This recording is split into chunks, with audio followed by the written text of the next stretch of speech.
राघव ने उस शिष्य के कंधे पर थपथपाया, उसकी याद दिलाने के लिए आभारी। वह चला गया। उसके पास वहां से चले जाने के अलावा कोई विकल्प नहीं था। गोलियों की यह संख्या ज्ञानोदय महल के सितारे को सचमुच संघनित करने के लिए पर्याप्त थी। चक्रवात के संघनित होने से एक प्रशिक्षण कक्ष लगभग नष्ट हो गया था। एक बार जब चक्रवात एक तारे में संघनित हो गया तो ये एक बहुत बड़ी गड़बड़ी पैदा करेगा। राघव को एक बड़ा पहाड़ मिला। यहां से जुआनतियान दाओ संप्रदाय दूरी में बस एक बिंदु था। जब तक वो बहुत दूर नहीं जाता तब तक ये संप्रदाय को परेशान नहीं करेगा और वह अभी भी बता पाएगा कि परीक्षण कब शुरू हुआ। उसने 5 अंगूठी वाली ज्ञानोदय महल की गोलियां खाना शुरू कर दिया। उन्हें मुट्ठी भरकर अपने गले में उतार लिया। उसे तेजी से काम करना था। एक बार जब वह तारे को संघनित करने में एक निश्चित बिंदु पर पहुंच जाता तो उसके पास काम खत्म करने के अलावा कोई विकल्प नहीं होता। अगर वह वास्तव में इस वजह से परीक्षण से चूक जाता तो उसे खुद को मारने की इच्छा होती। इसके अलावा उसने 9 पाताल पथ में अपनी उत्पत्ति के बारे में कुछ सुराग देखे थे। अब वह अपने माता पिता को और भी अधिक देखना चाहता था। उसे जितनी जल्दी हो सके साधना की दुनिया के शिखर तक पहुंचना था। फ्यूचर लेक जैसी अद्भुत चीज भी जेड पेंडेंट के अतीत को पूरी तरह से जानने में असमर्थ थी। इसका मतलब था कि किसी शक्तिशाली शक्ति ने पुनर्जन्म दर्पण को परेशान किया था। यह साबित करने के लिए पर्याप्त था कि उसकी उत्पत्ति कितनी चौंकाने वाली रही होगी। जिस बात ने उसे सबसे ज्यादा चौंकाया वो ये थी कि फ्यूचर लेक अपने अतीत का एक कोना तो देख पाया था, लेकिन 9 स्टार हेगेमॉन बॉडी आर्ट के बारे में उसे कुछ भी नहीं पता था। बस एक नजर डालने की कोशिश में ही वो फट गया था। इससे उसे कुछ भयानक संभावनाओं के बारे में सोचना पड़ा, लेकिन जिन रहस्यों को उसे सुलझाना था वे बहुत बड़े थे और वह उन्हें सुलझाने के बाद भी जीवित रहना चाहता था। 3 दिन बीत गए, लेकिन जुआनतियान दाओ संप्रदाय से कोई आवाज नहीं आई। दूसरी ओर राघव के हाथ से अचानक एक जोरदार विस्फोटक ध्वनि आई और एक भयानक ऊर्जा फूट पड़ी। हालांकि राघव ने अपनी पूरी कोशिश की थी, लेकिन वह इसे नियंत्रित करने में असमर्थ था। जैसे ही चक्रवात अपने चरम पर पहुंचा, एक जबरदस्त शक्ति फूट पड़ी और उसके नीचे का पहाड़ टूट गया। पत्थर लुढ़क कर दूर जा गिरे। उसके बाद तेज गड़गड़ाहट हुई। अरे, मैंने फिर भी इतना हंगामा मचा दिया। मुझे यहां से खिसक जाना चाहिए। राघव के पास अपने शरीर में हो रहे बदलावों को देखने का समय नहीं था। वो तुरंत एक दर्जन पहाड़ों से दूर भाग गया। जब उसने पीछे मुड़कर देखा तो उसने देखा कि वहां पहले से ही कई लोग मौजूद थे। ये उपद्रव बहुत बड़ा था, इसलिए कुछ शिष्य देखने के लिए आ गए थे। सौभाग्य से राघव बहुत तेजी से वहां से निकल गया था और उन्होंने उसे नहीं देखा था। राहत की सांस लेते हुए राघव ने अपना हाथ देखा। चक्रवात गायब हो गया था और उसकी जगह एक छोटा तारा आ गया था। हालांकि यह तिल के बीज के आकार का था और भ्रूण रूप में था, फिर भी उसे फैंगफू, अलियोथ और लाइफ एड स्टार्स के साथ प्रतिध्वनि महसूस हुई। उसे लगा कि उसके अंदर से अनंत ऊर्जा निकल रही है। उसने हवा में मुक्का मारा। एक जोरदार धमाका हुआ और ऐसा लगा जैसे अंतरिक्ष उड़ जाएगा। ज्ञानोदय महल का सितारा वास्तव में मुझे निराश नहीं करता। बस मेरे भौतिक शरीर की शक्ति 10 गुना अधिक है। एक बार जब सितारा पूरी तरह से संघनित हो जाएगा तो मैं कितना शक्तिशाली हो जाऊंगा। राघव अपनी नई ताकत से प्रसन्न था। पिछली बार वह सेतुपति को हराने में कामयाब हो सकता था, लेकिन वह जानता था कि उसकी जीत थोड़ी किस्मत वाली थी। अगर सेतुपति इतनी लापरवाह नहीं होती तो यह कहना मुश्किल होता कि कौन जीतेगा। इसके अलावा सेतुपति और अन्य लोगों ने निश्चित रूप से जुआनटियन सागर और 9 पाताल पथ में भारी लाभ प्राप्त किया था, लेकिन उसे कुछ भी हासिल नहीं हुआ था। हालांकि जोरा और शीन मजबूत हो गए थे, वे उसके सबसे मजबूत ट्रम्प कार्ड थे और वो उन्हें आसानी से प्रकट नहीं कर सकता था। अगर वह उन्हें प्रकट करता भी तो यह उसके विरोधियों को मारने के उद्देश्य से होता। इससे पहले वो अभी भी तीसरे परीक्षण के दौरान सेतुपति और अंशुल से लड़ने के बारे में चिंतित था। अगर वह जोरा और शीन को प्रकट नहीं करना चाहता था तो उसे दबा दिया जाता, लेकिन अब उसे अब उस चिंता की जरूरत नहीं थी। अब जब मेरी ताकत इतनी बढ़ गई है तो मेरा भौतिक शरीर 1000 कैटी बल सहन करने में सक्षम होना चाहिए। क्या मुझे इसकी कोशिश करनी चाहिए? राघव ने हरे ड्रैगन स्केल को बाहर निकाला। उसने अपनी आंखें बंद कर ली और अपने आप को उसके उतार चढ़ाव के साथ संरेखित किया ताकि अपनी आत्मा का उपयोग करके उस पर लगी सील को खोल सके। ड्रैगन विशेषज्ञ ने तराजू के भीतर सार रक्त को परिष्कृत किया था और उस पर एक मुहर भी लगाई थी। ये मुहर सार रक्त की शक्ति को यथासंभव संरक्षित करने के लिए थी। जैसे ही उसकी आध्यात्मिक शक्ति प्रसारित हुई, सील धीरे धीरे खुल गई। तराजू के अंदर हरे रक्त की एक बूंद थी और राघव ने उसे अपनी हथेली में खींच लिया। धमाका! राघव चिल्लाया। वो पीछे की ओर उछला, बेतहाशा खून उगलने लगा और उसका मांस उड़ने लगा। वो अवर्णनीय पीड़ा से भरकर जमीन पर गिर पड़ा। नीचे देखते हुए उसकी आत्मा लगभग आतंक से भाग गई। उसका लगभग सारा मांस फट गया था। उसकी हड्डियों पर केवल मांस की एक पतली परत थी और यहां तक कि उसके आंतरिक अंग भी बाहर निकलने वाले थे। क्या चल रहा है? राघव घबरा गया। उसने जल्दी से आदिम अराजकता वाले स्थान पर चक्कर लगाया और उसका शरीर तेजी से ठीक होने लगा। एक अगरबत्ती के बराबर समय में उसका शरीर बरामद हो गया। वो पूरी तरह पीला पड़ गया था। यह बहुत खतरनाक था। वो बस एक भयानक मौत से थोड़ी दूर था। उसने जल्दी से तराजू की जांच की। सार रक्त एक बार फिर सील कर दिया गया था। क्या हो रहा है? क्या इसमें यह नहीं लिखा था कि जब मेरा शरीर 1000 कैटी बल सहन कर लेगा तो मैं रक्त को शुद्ध करने की कोशिश कर सकता हूं? अचानक उसने अपने पैर पर थपकी दी। अरे क्या ठग है! तो कोशिश का यही मतलब था। एक बार जब वह 1000 कैटी बल सहन कर सकता था तो वह इसे परिष्कृत करने की कोशिश कर सकता था। दूसरे शब्दों में, अगर वो उस स्तर तक पहुंच गया था तो वह तुरंत मरने के बिना इसे आजमा सकता था।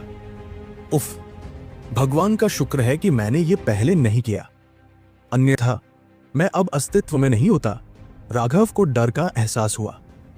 साथ ही ड्रैगन विशेषज्ञ के प्रति उसकी श्रद्धा और बढ़ गई। ड्रैगन ने कहा था कि यह ड्रैगन स्केल उसके बचपन के दौरान हुए मोल्टिंग से है। एक बेबी ड्रैगन एक हरा ड्रैगन था। उसके सार रक्त की सिर्फ एक बूंद का इतना भयानक होना व्यावहारिक रूप से प्राकृतिक व्यवस्था के विरुद्ध था। यह किंवदंतियों से हजारों गुना ज्यादा भयानक था। ठीक है, मैं मानता हूं कि तुम अद्भुत हो। चौथे तारे को पूरी तरह से संघनित किए बिना मैं तुम्हें छू नहीं सकता। राघव को रोना आ गया क्योंकि उसने ड्रैगन स्केल को आदिम अराजकता स्थान में रखा था। वर्तमान में आदिम अराजकता स्थान मृत्यु की भूमि थी। जैसे जैसे उसका भौतिक शरीर मजबूत होता गया, अंदर के पेड़ों की ऊर्जा स्पष्ट रूप से उसके साथ तालमेल नहीं रख पा रही थी। एक बार पूरी तरह से ठीक होने के बाद पेड़ों की सारी जीवन ऊर्जा खत्म हो गई थी। इसके अलावा उसका शरीर अभी भी बहुत कमजोर था। उसका मांस वापस आ सकता था, लेकिन अब उसकी शक्ति केवल 60% थी। उसे अपने पेड़ों की जगह किसी तरह की मजबूत वनस्पति खोजने की जरूरत थी। राघव थका हुआ दाओ संप्रदाय में लौट आया। शायद ये 9 पाताल पथ में जो कुछ हुआ था उसके कारण था, लेकिन तीसरा परीक्षण, जो दूसरे परीक्षण के ठीक बाद आना चाहिए था, केवल आधे महीने बाद शुरू हुआ। उस समय के दौरान जुआनतियान दाओ संप्रदाय के शिष्यों में परिवर्तन आया। उनमें से प्रत्येक उत्साह और ऊर्जा से भरा हुआ था। जब मनोज एक दिव्य प्राणी के रूप में जागृत होने के बाद सभी के सामने आया तो वे एक बार फिर चौंक गए। अब 36वें सुपरमठ में 7 दिव्य प्राणी थे, जिनमें से एक रैंक 2 दिव्य प्राणी था। साथ ही राघव जैसा एक राक्षस भी था। जब ताकत की बात आई तो 36वें सुपरमठ में 4 स्वर्गीय प्रतिभाओं के सुपरमठों की तुलना में कोई कमी नहीं थी। यह कायापलट वास्तव में चौंकाने वाला था। इससे पहले मनोज, जिन्होंने 9 पाताल पथ में भाग नहीं लिया था, ने कहा था कि जब तक वह दिव्य नहीं बन जाते तब तक वह एकांत से बाहर नहीं आएंगे। उस समय बहुत से लोगों ने उपहास किया था। क्या उसने सोचा था कि कोई व्यक्ति सिर्फ इसलिए दिव्य बन सकता है क्योंकि वह ऐसा चाहता है? लेकिन अब जब मनोज उनके सामने खड़ा था तो वे लोग व्यावहारिक रूप से पागल हो गए। वो वास्तव में सफल हो गया था। हालांकि केवल वे 5 ही नहीं थे जो परीक्षणों के बाद दिव्य पुरुष के रूप में जागृत हुए थे।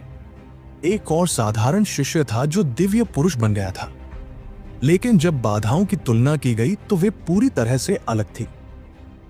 मनोज के जागरण के अलावा एक और चौंकाने वाली बात यह थी कि चारों स्वर्गीय प्रतिभाएं आगे बढ़ चुकी थी और जियांतियान के 8वें स्वर्ग चरण से 9वें स्वर्ग चरण तक जा पहुंची थी।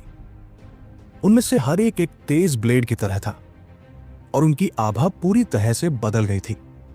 यहां तक कि रैंक एक सेलेस्टियल भी उनके करीब नहीं आ सकता था, क्योंकि वह आभा उन्हें दूर धकेल देगी। उनकी निगाहें चमक रही थी, लेकिन जब उन्होंने राघव को देखा तो वे कुछ हद तक निराश हुए बिना नहीं रह सके। वह अभी भी 3रे स्वर्ग चरण में था और उसका रंग बहुत अच्छा नहीं लग रहा था। वो लगभग ऐसा लग रहा था जैसे वो बीमार था। बेशक वो अच्छा नहीं लग रहा था। जब वो वापस लौटा तो उसे एहसास हुआ कि हरे ड्रैगन सार रक्त से उसकी मेरिडियन क्षतिग्रस्त हो गई थी। एकमात्र सुखद आश्चर्य यह था कि जब उसने अपनी शिरोबिंदुओं को ठीक किया था तो उसने उनके भीतर एक अत्यंत कमजोर ड्रैगन क्यूई पाया था। ये वो आभा थी जो ड्रैगन के खून ने पीछे छोड़ी थी। हालांकि उस आभा ने उसके शरीर पर कहर बरपाया था, लेकिन ये ड्रैगन क्यू धीरे धीरे उसके शरीर को मजबूत कर रहा था। राघव को इस तरह का आशीर्वाद मिलने की उम्मीद नहीं थी। अब भविष्य में ड्रैगन रक्त को परिष्कृत करना उसके लिए आसान हो जाएगा। उसने एक ठोस नींव रखी थी। हालांकि उसने फिर से ड्रैगन के खून को परिष्कृत करने की कोशिश नहीं की। हालांकि बार बार कोशिश करने से धीरे धीरे खून को परिष्कृत किया जा सकता था, लेकिन हर बार जब वो सील को छोड़ता तो वो खून की ऊर्जा का एक हिस्सा खो देता। ये इसके लायक नहीं था। वर्तमान में राघव की मेरिडियन केवल 80 से 90% तक ही ठीक हुई थी, इसलिए उसका रंग निश्चित रूप से इतना अच्छा नहीं था। ऐसा तो नहीं हो सकता कि वो शराब और औरतों में बहुत ज्यादा लिप्त हो गया हो। सीमा और नेहा को देखकर एक महिला ने बड़बड़ाया। जब दूसरों ने यह सुना तो उन्हें अचानक समझ में आ गया। उस नजर से सीमा और नेहा शर्म और गुस्से से लाल हो गए। अपने आप को उनके स्तर तक मत गिराओ, राघव ने सांत्वना दी। उनके हाव भाव थोड़े बेहतर हुए, लेकिन उसके अगले शब्दों ने उन्हें उसे पीटने के लिए प्रेरित किया। अगर तुम इस तरह का खेल खेलना चाहते हो तो हम इसे कभी भी खेल सकते हैं। ऐसा लगता है कि ये बहुत मजेदार और चुनौतीपूर्ण है, राघव ने ऐसी आवाज में कहा जिसे केवल वे तीनों ही सुन सकते थे। नेहा को उसे काटने की इच्छा हुई। राघव को सीमा और नेहा के साथ छेड़खानी करते देख अंशुल क्रोधित हो गया। राघव, प्रार्थना करो कि इस परीक्षण के दौरान तुम्हारा मुझसे सामना ना हो। अगर हम मिले तो मैं तुम्हें कुचल कर राख कर दूंगा। बेवकूफ, राघव ने बस नाक बहुत सिकोड़ी। वो और कुछ कहने की जहमत नहीं उठा सका। ऐसे व्यक्ति को निश्चित रूप से उसके आसपास के बड़ों ने बेवकूफ बना दिया था। वो एक ऐसा व्यक्ति था जो वास्तविकता से जुड़ा नहीं था। वह जो चाहता था उसे मिल जाता था और इसलिए वो कभी दूसरों को नाराज करने की परवाह नहीं करता था। लेकिन जब दूसरे उसे नाराज करते थे तो ऐसा लगता था कि उन्हें अपनी जान देकर इसकी कीमत चुकानी होगी। उसकी नजर में और दूसरे स्वर्गीय प्रतिभाशाली लोगों की नजर में वे इस दुनिया का गौरव थे। दूसरे लोग सिर्फ उनके लिए थे जिन्हें वे रौन सके और उनके साथ खेल सके। वे मजबूत थे और उनके पास शक्तिशाली समर्थक थे, इसलिए उन्हें दूसरों का सम्मान करने की कोई जरूरत नहीं थी। राघव ने पहले भी ऐसे कई लोगों को देखा था और उसने उनमें से कई को मार भी डाला था। जब वे मरने वाले थे तभी उन्हें आखिरकार समझ में आया कि आतंक क्या होता है। लेकिन अफसोस की बात है कि राघव ने उन्हें इसे महसूस करने का ज्यादा समय नहीं दिया। उसने उन्हें सीधे पुनर्जन्म के लिए भेज दिया। इसलिए वो ऐसे लोगों से परेशान होने के लिए बहुत आलसी था। अगर वे वास्तव में उसे उकसाते तो वो सीधे उन्हें मार देता। इस समय उपसंप्रदाय गुरु प्रकट हुए। सभी चुप हो गए और अपनी पीठ सीधी कर ली। उनमें से कुछ के दिलों में तनाव पैदा हो गया। तीसरा परीक्षण शुरू होने वाला था। राघव और अन्य लोग एक पहाड़ की चोटी पर दिखाई दिए। उनके सामने एक विशाल पत्थर की सीढ़ी थी। सीढ़ियां बहुत चौड़ी थी। हर कदम का क्षेत्रफल कई हजार मीटर था। सीढ़ियां बादलों में इतनी ऊंची थी कि उनका अंत देखना असंभव था। ये जुआनतियान दाओ संप्रदाय के मार्शल समूह का तीसरा परीक्षण है। पाताल लोक की स्वर्गीय सीढ़ी। उप संप्रदाय गुरु के शब्द सभी के कानों में गूंज उठे। ये सीढ़ी मृतकों की दुनिया के पत्थरों से बनी है। इसमें बनी संरचना ऐसी चीज को पकड़ने में सक्षम है जो भौतिक दुनिया में मौजूद नहीं है। पाताल लोक की स्वर्ग की सीढ़ी के ऊपर प्रत्येक व्यक्ति कर्म भाग्य प्राप्त करने में सक्षम होगा। कर्म भाग्य कुछ क्षणभंगुर और रहस्यमय है, लेकिन यह वास्तव में मौजूद है। जो लोग शीर्ष विशेषज्ञ बन सकते हैं, उनके पास बहुत बढ़िया कर्म भाग्य होता है। चाहे किसी व्यक्ति का साधना आधार कितना भी ऊंचा क्यों न हो, चाहे वह कितना भी शक्तिशाली क्यों न हो जाए, यदि उसका कर्म भाग्य बहुत बुरा है तो वह लगातार गड्ढों और खतरों में फंसता रहेगा और देर-ए-बेर उसका पतन हो ही जाएगा। जहां तक आप सभी का सवाल है, आप अनगिनत लोगों से ऊपर उठ चुके हैं। आप यह तर्क नहीं दे सकते कि इसका एक बड़ा हिस्सा भाग्य के कारण था। इसलिए यह परीक्षण आपके लिए अत्यंत महत्वपूर्ण है। जितना संभव हो उतना ऊपर चढ़ने की पूरी कोशिश करो। आपके द्वारा उठाए गए प्रत्येक कदम के साथ अधिक कर्मिक भाग्य आप पर एकत्रित होगा। सभी लोग एकदम हैरान थे। जिनकी साधना का आधार उनके स्तर पर पहुंच गया था, वे सभी ऐसी चीजों के संपर्क में आ गए थे जिनके संपर्क में अन्य लोग नहीं आ सके थे। यह तथाकथित कर्म भाग्य एक वरदान था जो स्वर्ग ने अपने प्राणियों को दिया था। हालांकि इस बात का कोई ठोस सबूत नहीं था कि कर्म भाग्य का अस्तित्व है, लेकिन जो कोई भी उनके स्तर तक साधना कर चुका था, वो दृढ़ता से इस पर विश्वास करता था। कर्म भाग्य में थोड़ी सी भी वृद्धि व्यक्ति के भाग्य को पूरी तरह से बदल सकती है।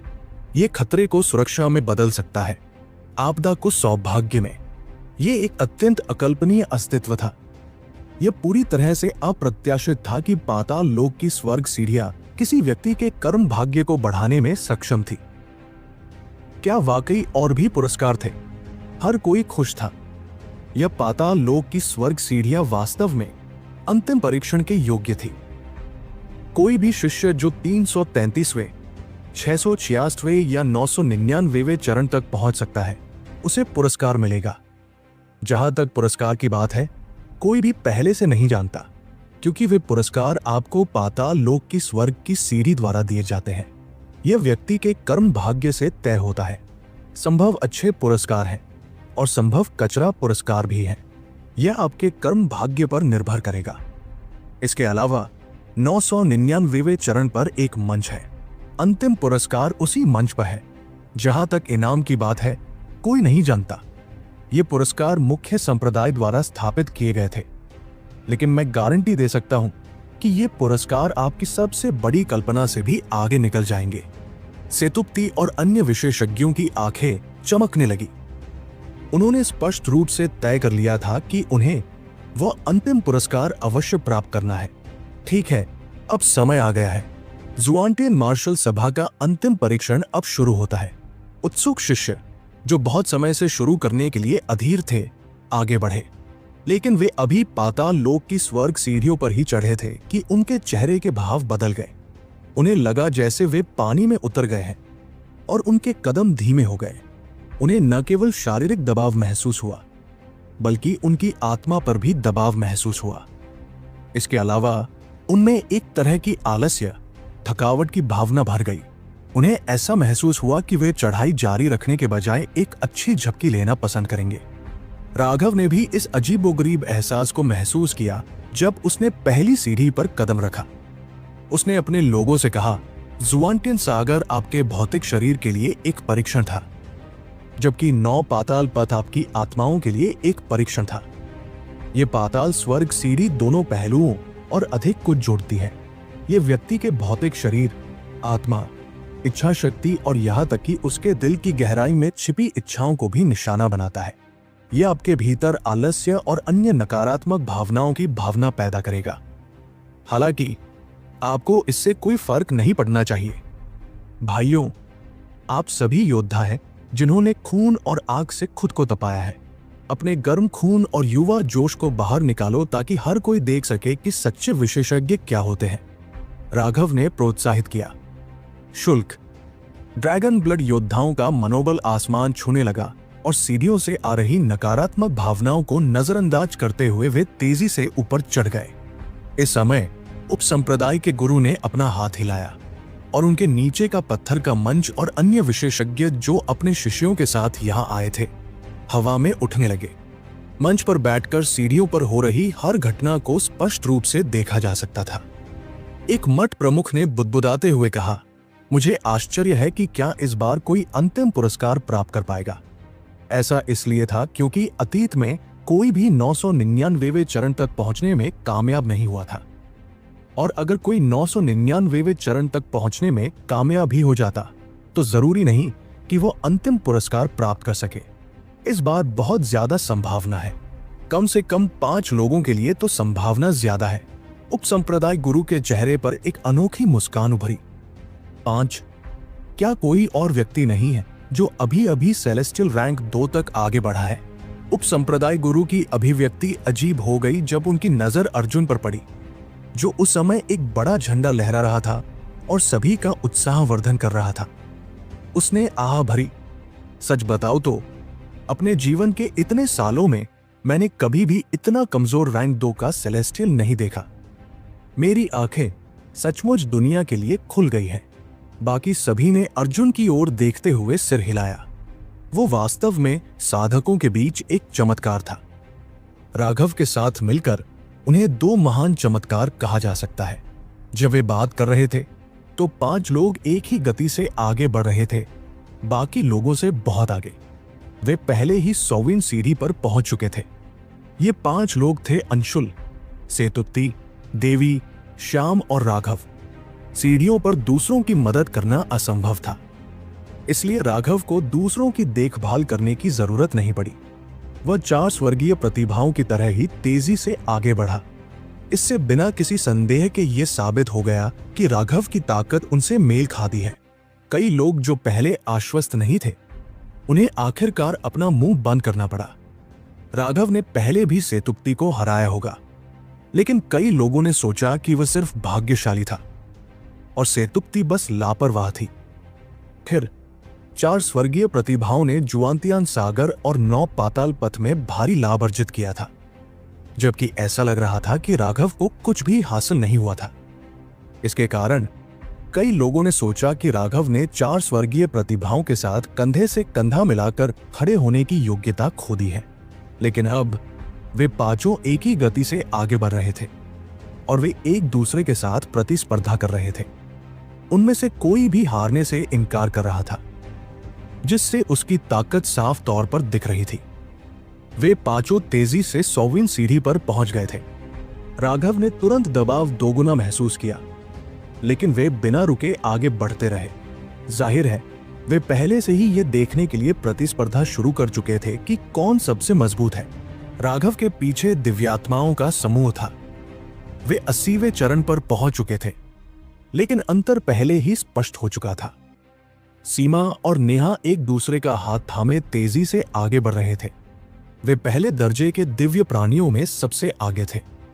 वे बिल्कुल परियों की तरह लग रहे थे जो दुनिया पर उतर आए थे, और वे पाताल लोक की स्वर्ग की सीढ़ियों पर सबसे सुंदर दृश्य थे। सेलेस्टियल्स के पीछे साधारण शिष्य थे और आगे ड्रैगन ब्लड योद्धा थे। जहां तक जीनियस अर्जुन की बात है तो वो वास्तव में बेशर्मी से उनके बीच छिपा हुआ था। हालांकि अपने भव्य और महान चरित्र को व्यक्त करने के लिए उन्होंने एक बैनर को आगे पीछे लहराया, जिससे सभी का उत्साहवर्धन हुआ। उनके इस नेक कार्य से ऐसा लगा कि उन्होंने सभी का मनोबल बढ़ाने में मदद करने के लिए अन्य शीर्ष विशेषज्ञों के साथ प्रथम स्थान के लिए प्रतिस्पर्धा करने के अपने अवसर का त्याग कर दिया था। ड्रैगन ब्लड योद्धाओं के पीछे के लोग स्पष्ट रूप से धीमे थे। वे भेड़ों के झुंड की तरह थे और उन्होंने सीढ़ियों पर एक घुमावदार ड्रैगन का निर्माण किया। इस समय किसी व्यक्ति की समग्र क्षमता को बताना संभव था। कई लोगों को अपने भौतिक शरीर और आत्मा पर दबाव से कोई समस्या नहीं थी, लेकिन उनकी इच्छा शक्ति स्पष्ट रूप से एक घातक कमजोर बिंदु थी। आखिरी स्थान पर खड़ा व्यक्ति अभी छठी सीढ़ी पर ही पहुंचा था। जब उसने अंतहीन सीढ़ियों की ओर देखा तो उसकी आंखों में एक उलझन और खोया हुआ भाव उभर आया। मत प्रमुखों को उस दृश्य पर कोई आश्चर्य या क्रोध महसूस नहीं हुआ। ऐसा इसलिए था क्योंकि वे जानते थे कि पाताल लोक की स्वर्ग सीढ़ियां कितनी विचित्र थी। वे एक बार उस पर चढ़ भी चुके थे, इसलिए वे जानते थे कि ये शिष्य किस पीड़ा से गुजर रहे थे। एक बार जब आप थक जाते हैं, एक बार जब आप पूरी तरह थक जाते हैं, या शायद एक बार जब आपका आत्मविश्वास डगमगा जाता है, तो आपके भीतर नकारात्मक भावनाएं खूब पड़ती हैं। एक आवाज आपको हार मानने के लिए कहती है कि आप अधिक समय तक टिक नहीं सकते, इसलिए आपको खुद को मजबूर क्यों करना चाहिए। ये आपको लुभाएगा, आपको बहकाएगा, आपको बताएगा कि ये सीढ़ी उतनी जादुई नहीं है जितनी आपने कभी सोचा था। कर्म का भाग्य, ये सिर्फ बकवास था, लोगों को धोखा देने के लिए एक कहानी। वो आवाज बाहर से नहीं बल्कि भीतर से आई थी। वो व्यक्ति के दिल के आलसी हिस्से से आई थी। हर व्यक्ति में आलसीपन होता है। अगर आपकी इच्छा शक्ति मजबूत नहीं है तो आप इसे दबा नहीं पाएंगे। नर्क की स्वर्ग की सीढ़ी पर आपकी इच्छा शक्ति का लगातार परीक्षण किया जाता है और इससे हार मान लेना बहुत आसान हो जाता है। यह प्रतिभा से संबंधित नहीं था। इसलिए हर बार जब पाताल लोक की स्वर्ग सीढ़ियां सक्रिय होती थी तो कुछ अत्यंत प्रतिभाशाली शिष्य कुछ औसत प्रतिभा वाले शिष्यों से पीछे रह जाते थे। ऐसा इसलिए था क्योंकि उनकी बेहतर प्रतिभा ने उनकी इच्छा शक्ति को कम स्थिर बना दिया था। धमाका, अचानक सीढ़ियां थोड़ी हिली। सभी चौंक गए और जल्दी से ऊपर देखा तो पाया कि 5 लोग पहले ही 333वीं सीढ़ी पर पहुंच चुके थे। जब राघव और अन्य लोग 333वीं सीढ़ी पर पहुंचे तो उनके कंधे थोड़े से झुक गए क्योंकि एक शक्तिशाली दबाव उन पर गिर गया। इस दबाव ने सिर्फ उनके शरीर को ही नहीं बल्कि उनके दिमाग को भी निशाना बनाया। इससे वे बेहद थके हुए महसूस करने लगे। राघव ने इस प्रभाव को खास तौर पर महसूस किया, लेकिन उन्होंने इसे नजरअंदाज कर दिया। इस तरह की थकान सिर्फ एक एहसास थी, या शायद इसे गलतफहमी कहा जा सकता है। आप इससे भ्रमित नहीं हो सकते। अगर आप भ्रमित होते तो ये नकारात्मक भावनाओं को जन्म देता और फिर इसे दबाना और भी मुश्किल हो जाता। उन 5 के पास का प्रत्येक स्थान कांप उठा और प्रकाश का एक गोला प्रकट हुआ। प्रकाश की वे गेंदें केवल 1 फुट चौड़ी थी। वे छोटे भंवरों की तरह थी और यह देखना असंभव था कि उनके अंदर क्या है। ये तुम्हारे पुरस्कार है। प्रकाश में जाओ और जो तुम्हें दिया गया है उसे बाहर निकालो, उपसंप्रदायिक गुरु ने कहा। यह देखकर कि राघव और अन्य लोगों को इनाम मिला है। जो शिष्य बेसब्री से चढ़ाई कर रहे थे वे उत्सुकता से भर गए। आखिर उनका इनाम क्या होगा?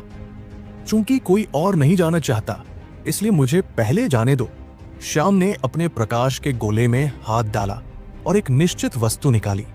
श्याम ने अपना हाथ प्रकाश की गेंद से बाहर निकाला और 9 गुठी वाली एक गोली निकाली, बाधा तोड़ने वाली गोली।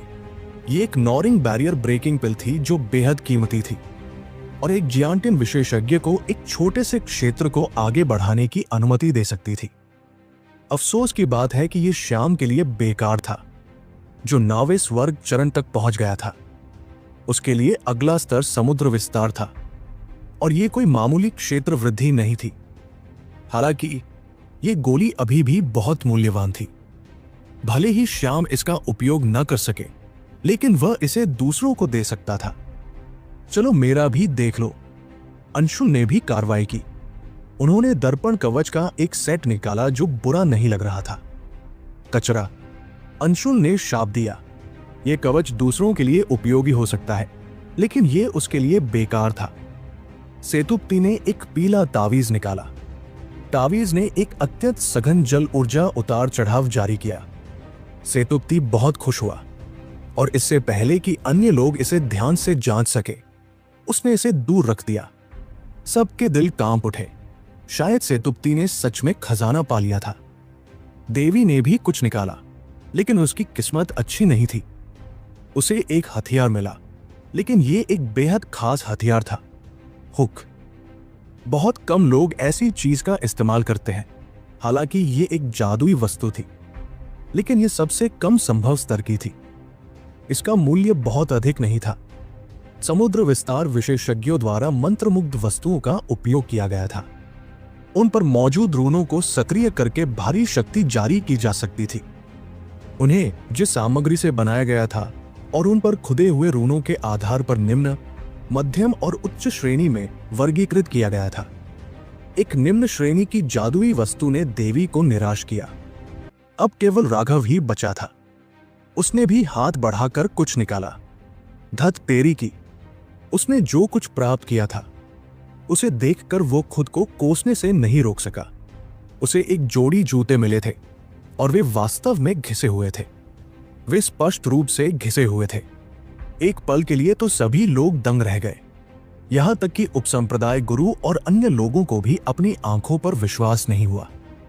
राघव का भाग्य वास्तव में स्वर्ग को चुनौती देने वाला है, उपसंप्रदाय मास्टर ने आह भरी।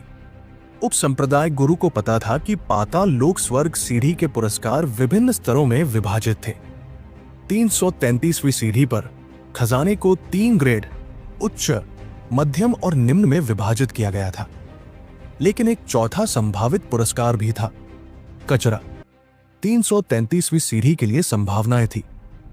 5% उच्च श्रेणी, 30% मध्यम श्रेणी, 63% निम्न श्रेणी और 2% कचरा। सेतुपति को मिले मध्यम दर्जे के खजाने के अलावा बाकी सभी को कम दर्जे का खजाना मिला था। लेकिन राघव को एक जोड़ी घिसे पिटे जूते मिले थे। वो तो बस कचरा था। ये सचमुच स्वर्ग विरोधी है। लेकिन क्या ऐसा नहीं लगता कि उन सभी की किस्मत बहुत अच्छी नहीं है? किसी ने आह भरी। उनकी किस्मत वाकई खराब थी। बात बस इतनी थी कि राघव की तुलना में बाकी लोगों की किस्मत खराब नहीं थी।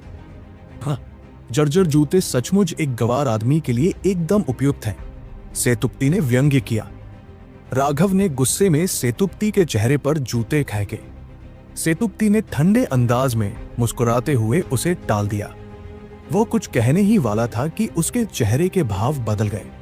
उसने उम्मीद नहीं की थी कि राघव इस हमले में इतना सोच समझकर काम करेगा। उसने जूते फेंके थे, एक आगे और दूसरा पीछे। पीछे वाला उस जगह पर निशाना साधा था जहां से वो बच सकता था। वो लगभग उसके ऊपर गिर गया था। हालांकि वो बाल बाल बच गया, लेकिन जूता उसकी नाक के पास से निकल गया। उसने उसमें से घिनौनी गंध भी सूंघी। हरामी!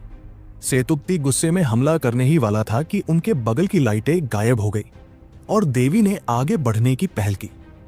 बाकी लोग चौंक गए और जल्दी से उनका पीछा करने लगे। सेतुपति के पास अपने गुस्से को दबाने के अलावा कोई विकल्प नहीं था। यह ज्यादा महत्वपूर्ण था। इससे तय होगा कि नंबर 1 कौन है। कुछ ही देर बाद वे पांचों भाग गए। सीमा और नेहा आ गए। उनके पास रोशनी के गोले दिखाई दिए। सीमा ने हाथ बढ़ाकर एक जेड टैबलेट निकाला। उस पर 3 बड़े शब्द लिखे थे, आत्मा चित्रण कला। इस लड़की की किस्मत वाकई अच्छी है। यह आत्मा चित्रण कला एक बहुत ही उच्च स्तरीय आत्मा कला है। यह वास्तव में एक अमूल्य खजाना है, उपसंप्रदाय मास्टर ने प्रशंसा की। सीमा बहुत खुश थी। उसने अपनी दिव्य भावना को जेड टैबलेट में डाला।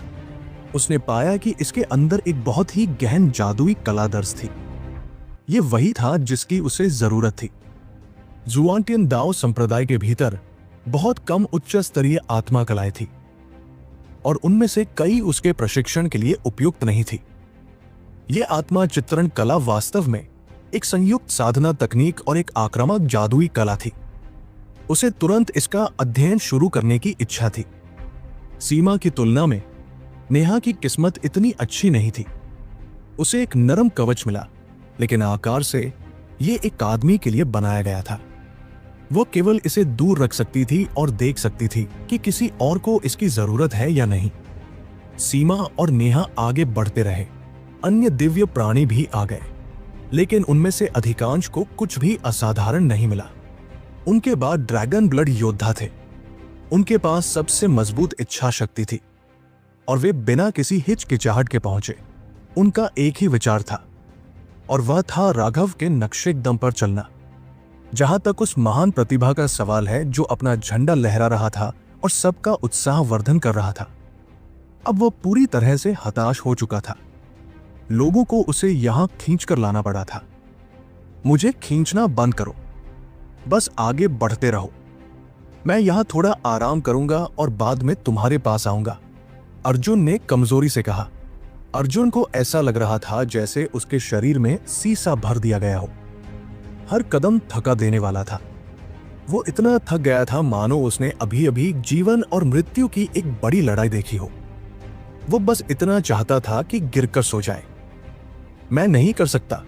बॉस ने कहा कि आपको कम से कम 333वीं सीढ़ी तक पहुंचना होगा, अन्यथा यह बहुत शर्मनाक होगा, एक ड्रैगन ब्लड योद्धा ने कहा।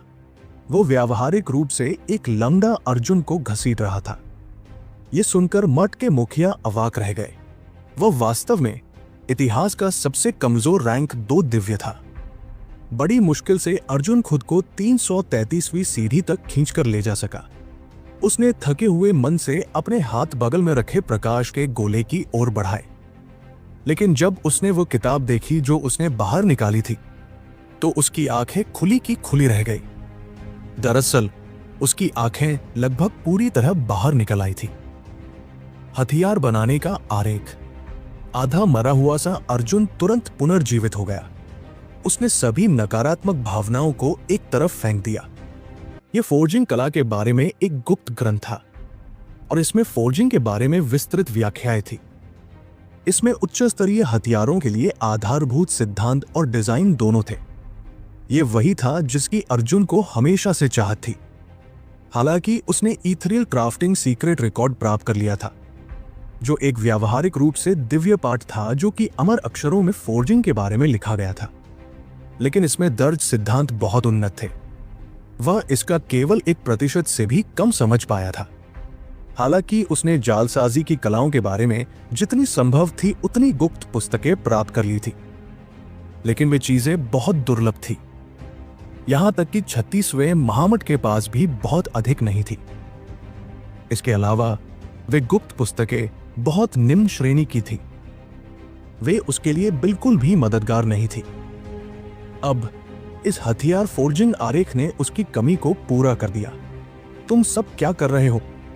तुम इतने आलसी कैसे बन सकते हो? तुम इस छोटी सी कठिनाई को भी पार नहीं कर सकते। अर्जुन एक बिल्कुल अलग व्यक्ति की तरह लग रहा था। उसने कहा, मैं अभी केवल तुम्हारा परीक्षण कर रहा था। क्या तुमने वास्तव में सोचा था कि मैं अब और जारी नहीं रख सकता? मैं तुम्हें एक प्रदर्शन दे रहा था कि क्या नहीं करना है। तुम वहां क्यों खड़े हो? जल्दी करो। क्या तुम नहीं देखते कि बॉस पहले ही इतना ऊपर चढ़ गया है कि हम उसे देख भी नहीं सकते? देखो, मनोज इतनी दूर है कि उसका बल छोटा और छोटा होता जा रहा है। हम पहले ही दूरी में फेंक दिए गए हैं। लेकिन भाइयों, चिंता मत करो, मेरे साथ जांच करो। कोई भी बाधा हमें बॉस का अनुसरण करने से नहीं रोक पाएगी। हम इस दुनिया को अपना गर्म खून और जवानी दिखाएंगे। चाहे वो पाताल लोक की स्वर्ग की सीढ़ी पर मौजूद शिष्य हो या फिर तमाशा देखने वाले विशेषज्ञ, वे सभी अवाक थे। पुनर्जीवित अर्जुन को देखकर उनमें से कुछ ने तो उसकी बकवास पर भी विश्वास कर लिया। क्रैश। एक और शिष्य जमीन पर गिर गया। वर्तमान में सैकड़ों शिष्य पाताल लोक स्वर्ग की सीढ़ी पर गिर गए थे। वे बहुत थके हुए महसूस कर रहे थे। उनमें उंगली उठाने की भी ताकत नहीं थी। वे बस सोना चाहते थे। कितना खेदजनक है। यदि वे 333वीं सीढ़ी तक पहुंच गए होते तो उन्हें और भी अधिक लाभ प्राप्त होता, एक मठ प्रमुख ने आह भरते हुए कहा। इस अंतिम परीक्षण के लाभों की कल्पना करना कठिन था। यहां तक कि अगर आप सिर्फ सो रहे थे तो नेदरवर्ल्ड हेवन सीढ़ी उन्हें एक विशेष स्थिति में प्रवेश करने की अनुमति देगी, जो उनके भविष्य की उन्नति के लिए बेहद मददगार होगी। प्रत्येक अतिरिक्त कदम से लाभ में वृद्धि होगी और 333वीं सीढ़ी एक विभाजन रेखा थी। इसे पार करने के बाद लाभ दर्जनों गुना अधिक होगा। यह अफसोस की बात थी कि ये जानते हुए भी वे अपने शिष्यों की मदद करने में असमर्थ थे। यह उनकी इच्छा शक्ति से जुड़ा हुआ मामला था।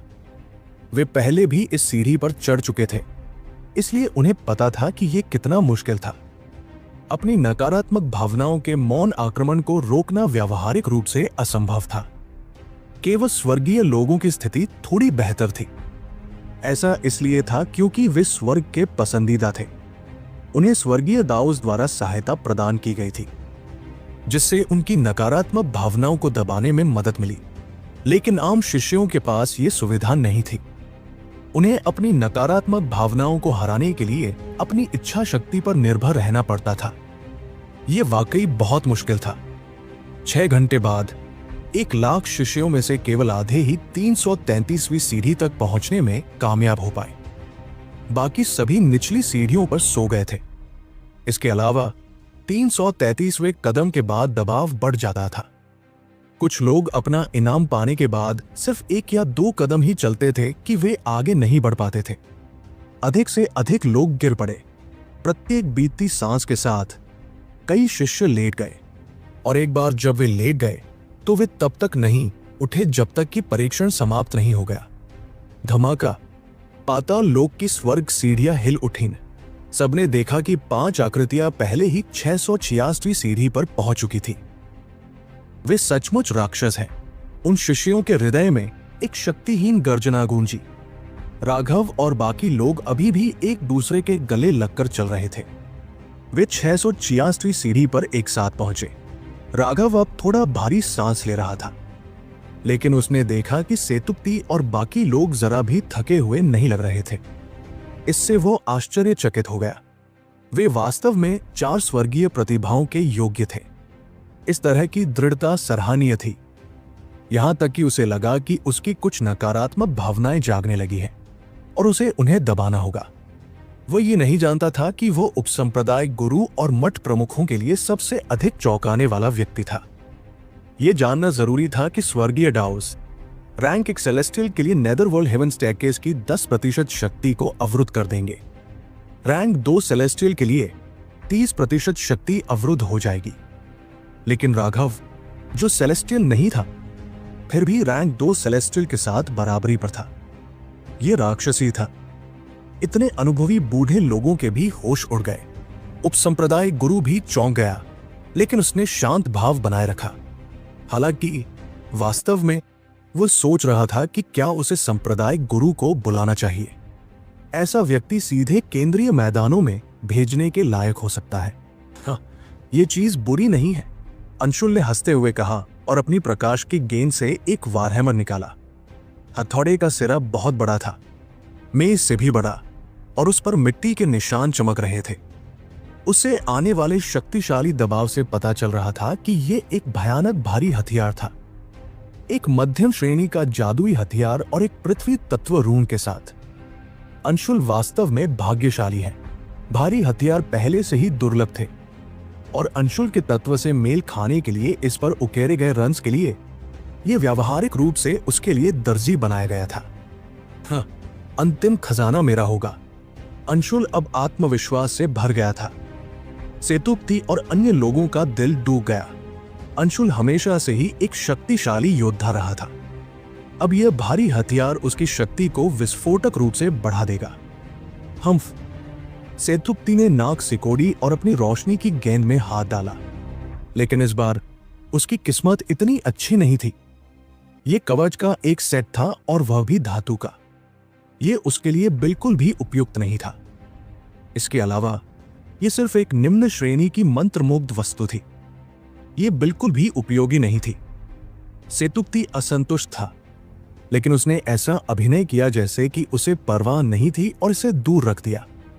देवी की किस्मत खराब नहीं थी, और उसने एक मध्यम श्रेणी की जादुई तलवार प्राप्त की। हालांकि यह उसके लिए उपयोगी नहीं थी, क्योंकि उसके पास ऐसे हथियार थे जो उसके लिए अधिक उपयुक्त थे। शाम को संरचनाओं के बारे में एक गुप्त पुस्तक मिली।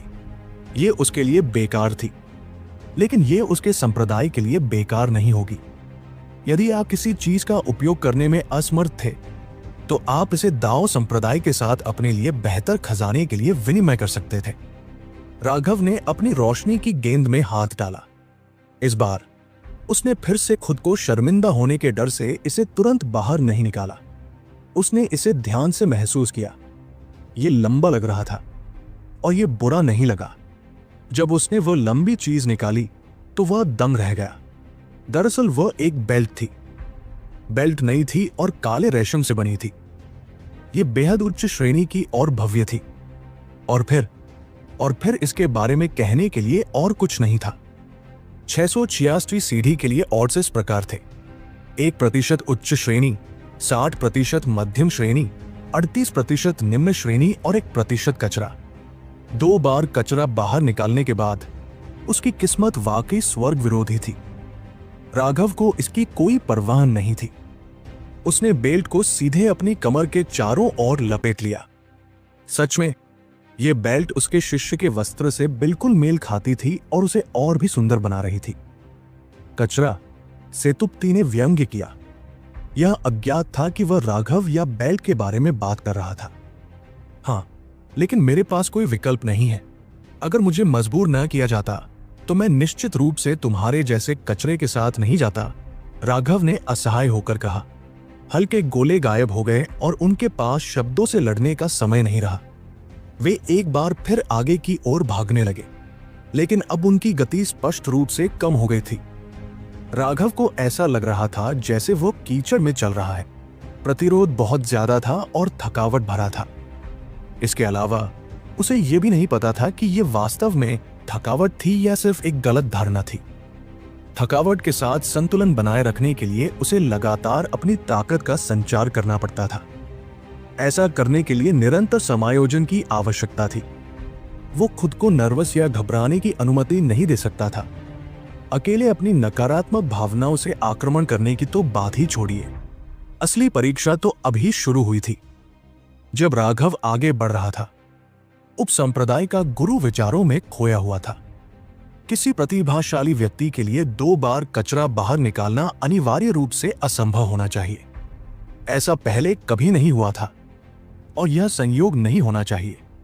लेकिन अगर यह संयोग नहीं था, राघव और अन्य लोग अभी भी आगे बढ़ रहे थे। लेकिन 100 सीढ़ियां चढ़ने के बाद ही वे पसीने से लथपथ हो गए और सांस लेने में कठिनाई होने लगी। थकावट ने चुपचाप उनके मन और शरीर पर कब्जा करना शुरू कर दिया था, लेकिन उनकी इच्छा शक्ति मजबूत थी और उन्होंने इसे अनदेखा कर दिया। वे आगे बढ़ते रहे, दूसरों से पीछे रहने से इनकार करते रहे। शुरू से ही वे उनकी ताकत से मेल खाते थे। उनमें से कोई भी पीछे रहने को तैयार नहीं था। इससे न केवल यह साबित होगा कि वे उनके जितने अच्छे नहीं हैं, बल्कि इससे उन्हें अंतिम पुरस्कार के लिए लड़ने का मौका भी खोना पड़ेगा। इसके अलावा अगर वे पीछे रह गए तो इससे उनका आत्मविश्वास डगमगा जाएगा। शायद इससे कहीं और समस्याएं पैदा न हों, लेकिन पाताल लोक की स्वर्ग की सीढ़ी पर थोड़ी सी भी गड़बड़ी से उनकी नकारात्मक भावनाएं उन पर हावी हो जाएंगी। एक बार जब वे नकारात्मक भावनाएं प्रकट हो गई तो उन्हें पूरी तरह से मिटाना बहुत मुश्किल था। इसलिए अब वे केवल दृढ़ रह सकते थे। सच में सबसे अच्छा विकल्प कुछ समय के लिए धीमा होना होता। खुद को समायोजित करने के बाद वे आगे बढ़ सकते थे। लेकिन अगर एक व्यक्ति धीमा हो जाता और बाकी लोग नहीं करते तो वे बस पीछे रह जाते। यह जानते हुए भी कि लय बदलना सबसे अच्छा होगा, वे ऐसा नहीं कर सके। दूसरे लोग ये मान लेंगे कि जिसने भी गति धीमी की उसकी सहन शक्ति कमजोर थी और वह कमजोर था। प्रतिभाशाली होने के बावजूद उनमें से कोई भी यह स्वीकार करने को तैयार नहीं था कि वे कमजोर हैं। इसलिए अगर आप बाघ की सवारी करते हैं तो उससे उतरना मुश्किल है। राघव यह भी जानना चाहता था कि दूसरी रैंक का सेलेस्टियल कितना कठिन होता है। उसे विश्वास नहीं था कि वह उनसे आगे नहीं निकल सकता। वो उनसे अलग था। फीनिक्स क्राई से शुरू करके उसने अपनी ताकत पर भरोसा करके अपना रास्ता निकाला था। उसने यह मानने से इनकार कर दिया कि वह कुछ बिगड़ैल बच्चों को नहीं हरा सकता। पूरी तरह थक जाने के बावजूद राघव ने अपने दांत भींचे और दबाव जारी रखा। वो ये नहीं जानता था कि रैंक 2 सेलेस्टियल मूल रूप से जन्मजात धोखेबाज थे। वो बहुत बड़ा नुकसान में था। अगर वह भी रैंक 2 सेलेस्टियल होता तो वो बहुत पहले ही इतनी दूर यात्रा कर चुका होता कि वे उसे देख भी नहीं पाते। वे पांचों थके होने के बावजूद जितनी तेजी से आगे बढ़ सकते थे, आगे बढ़ने में लगे रहे। इसके अलावा उन्हें दूसरों के दिलों पर छाया डालने के लिए बहुत शांत और सहज व्यवहार करना पड़ा, इस उम्मीद में कि वे पहले ही हार मान लेंगे।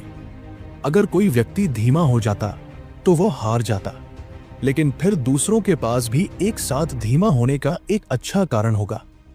जब वे 700वीं सीढ़ी पर पहुंचे, तब तक नेहा और सीमा, जो पहले उनसे 200 सीढ़ियां पीछे थे, पहले ही 686 सीढ़ी पर पहुंच चुके थे। ऐसा इसलिए हुआ क्योंकि राघव और अन्य लोगों की गति बहुत धीमी हो गई थी। शानदार पंख पोशाक।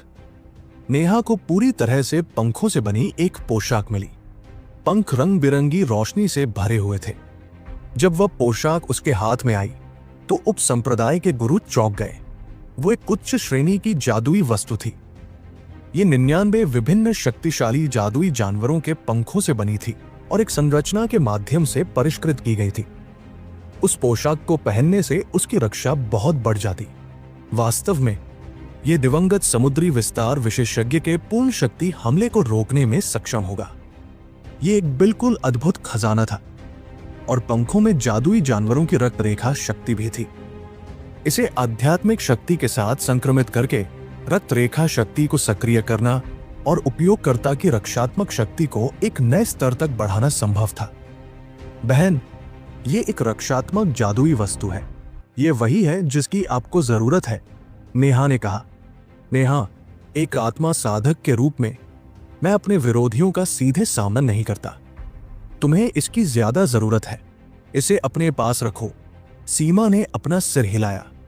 वह देख सकती थी कि इस पंखदार पोशाक की रक्षात्मक शक्ति भयानक थी, इसलिए वह चाहती थी कि नेहा इसे अपने पास रखे।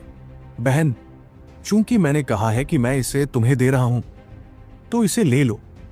अगर तुम नहीं लोगी तो मैं इसे फेंक दूंगा।